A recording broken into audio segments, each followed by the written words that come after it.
Your Chevy Silverado AC is blowing warm again after a week because the Freon is escaping through a cracked condenser weld or a blown compressor shaft seal. Stop buying recharge cans and start looking for the physical leak. The AC system is fully sealed. If it needs a recharge, you have a hole somewhere. The most common failure point on the Silverado is the AC condenser mounted right in front of the radiator. These condensers are notorious for cracking at the upper welds. When the weld cracks, the high pressure pushes your fresh refrigerant out in a matter of days. You can usually spot this by looking for a dark, oily residue building up on the corners of the condenser. Freon carries PAG oil with it. Where there is a leak, there is an oil stain.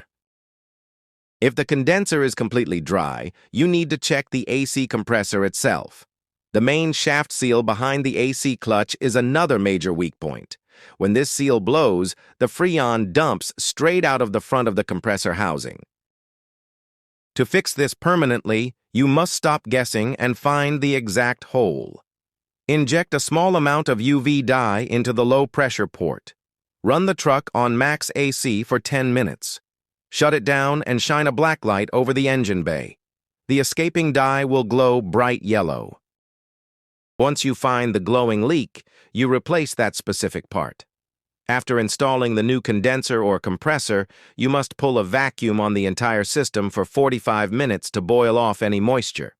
Only then can you safely recharge the system to the factory weight specifications.